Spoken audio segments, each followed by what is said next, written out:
asked me how I know. I smiled at them and said she told me so. Everybody asked me how I know. I smiled at them and said she told me so. Everybody asked me Mga ka-urban, magandang morning. It's Monday. Bandang malapit na po alas 8. Balik tayo sa ating pond for the progress coverage. Ito, bubuksan na ulit natin for our feeding session. Ayan. Yan sila. Mamula-mula na yung natin, yung water natin. But of course, so here's the program. Kahapon, hindi natin naubos talaga. Kasi tanghali na tayo ng Uubos ko itong ngayon.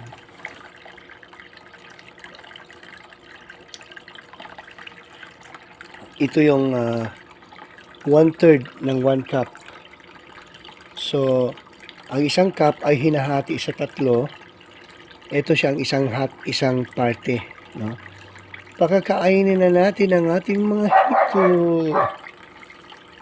Ayan, tingnan natin kung magpupulasan. Ang bilis naman. Oh, yun.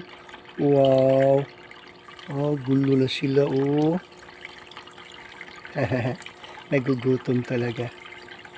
Yan, ganyan na sila ka-active. Ganyan na po sila kalalaki. Wala pang wala pang 4 weeks na doon sa supplier. Kinuha natin nung 15. 13 ba? Tama ako. Ano pa ngayon? Kulang pa ng 7 tayong anong araw tayo ngayon? 7 ba? 5, 6 o 5? Yan po. Ayan ang ating mga isda. Pinakakain na natin sila. Yan lang. Ipapaubos natin sa kanila. Then dagdag tayo mamayang tanghali.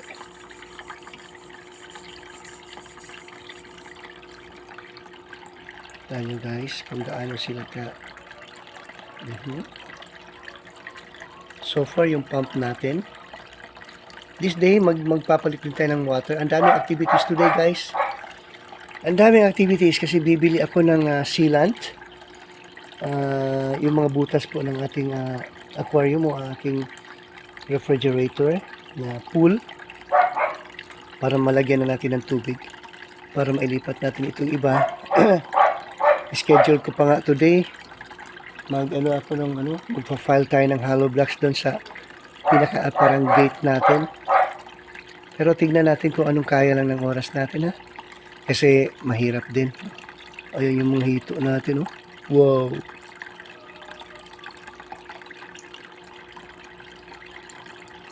Then, ubusin natin ito guys. Ubusin nyo yan. Kailangan maubos nyo ito. This is a 1/3 part of the 1 cup. Alas 8 na ngayon, alas 9, alas 10, alas 11, alas 12. Mamayang 12 o'clock, pakakainin sila uli. Mayang 4 o'clock, 1, 2, 3, 4. 4 o'clock pakakainin sila muli.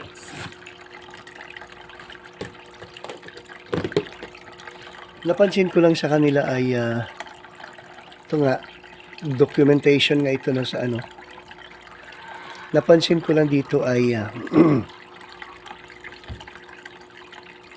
ang dali niyang ang dali niyang parang ma-brown ba siya, or yung kulay ng yung kulay ng pagkain.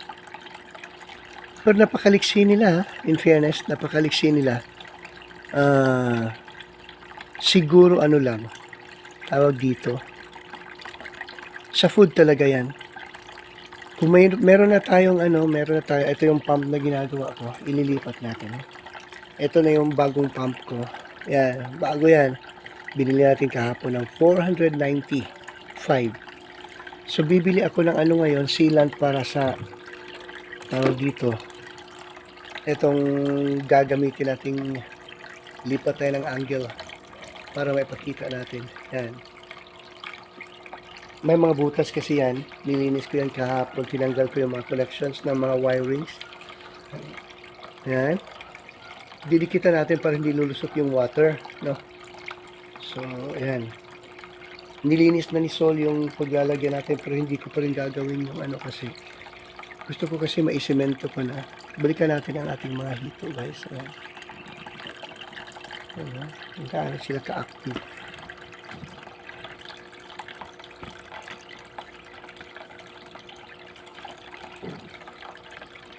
Napaka-active po ng ating mga hito. Ano natin yung ano. Yan. Para mas malapit. At may ano. Etong mga hito na ito guys ay project po ng Pinoy Rab Foundation. It's a livelihood project na urban backyard fish farm or fish farming. We are planning to launch this following. Meron tayong hito, susunod yata yung crayfish natin at saka yung tilapia. Since pinag-aaralan pa natin yung hito, talagang ano natin, kasi pipili na naman tayo ng mga beneficiaries natin, no? O recipient na mag-a-avail ng ating foundation's project. So, maghahanap tayo ng mga pamilya guys na may ano naman, may lugar naman na kung wala silang ganitong pool, kung hindi sila makakabili ng ganitong klaseng pool, ay pwede namang lupa na lang, magdidig na lang sa lupa at i-supervise lang ng ano. Pero ibang ano kasi yon, iba. Kasi itong pool kasi ang lalaki na talaga, no? So, ito kasing pool na ito ay so syempre plastic siya. At saka hindi naman, wala naman kasi ang hito naman ay very parang adaptable sa mga ang dali nilang mag-adapt sa environment. Kaya nga lang, syempre first timer natin. So, first time tayo, siya, yung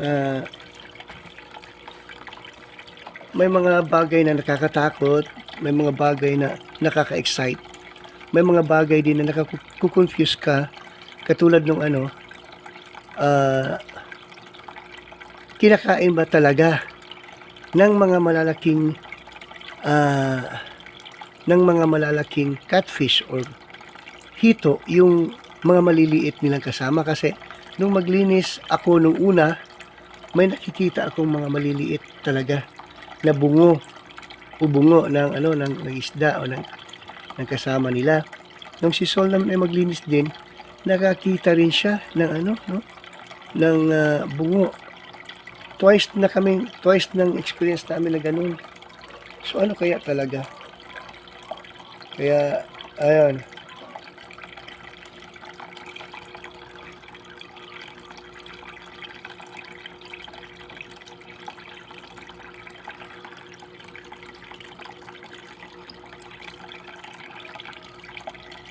Ayan, lumalabas na sila.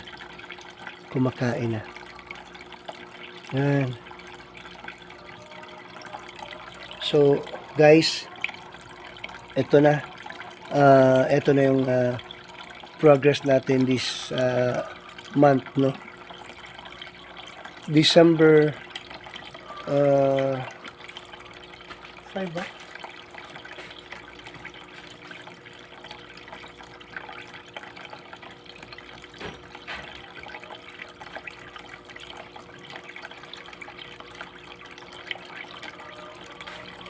It's December 7. So, ayan yung nila. Babalikan natin sila guys mga 1 hour. Kung naubos sila within 1 hour, o hindi naman tayo expert na, pero sa tingin ko, kung maubos sila within an hour, pwede na silang ipe-permanent na itong klaseng dosage ng pagkain ko nila. Alright. Ayan. So,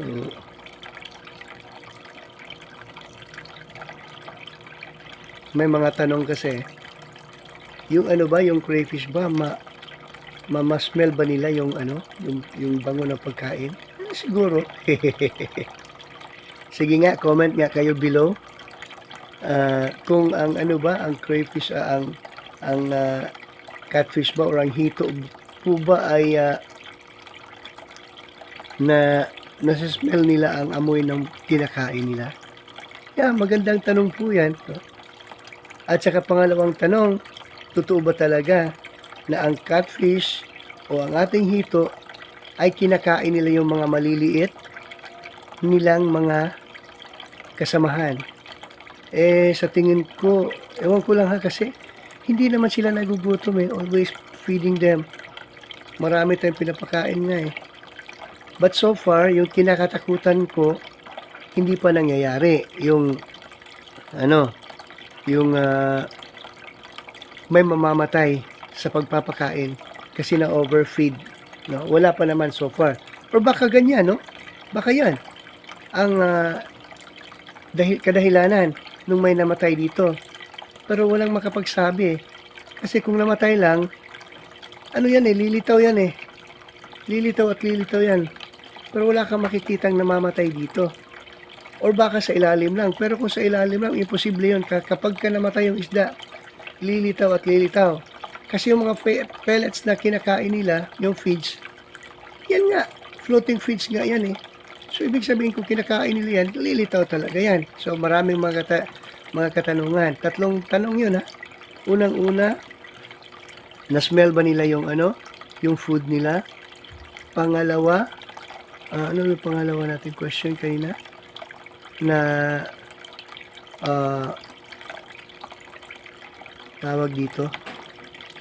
Ayan, dalawa lang. Kung kinakain nila ba talaga ang kanilang kasamahan?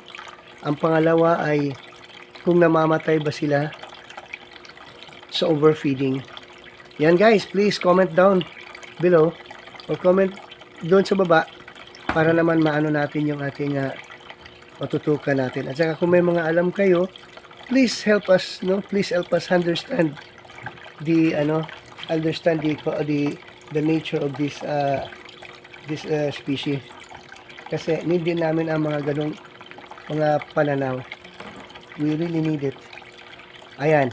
So guys, hanggang dito na lang. It's a Monday. It's around 8 o'clock. And we are now in the parang last week yata, no? Last week. Ay, hindi pa. Meron pang isang linggo. Pagdating natin sa 13, ayun na.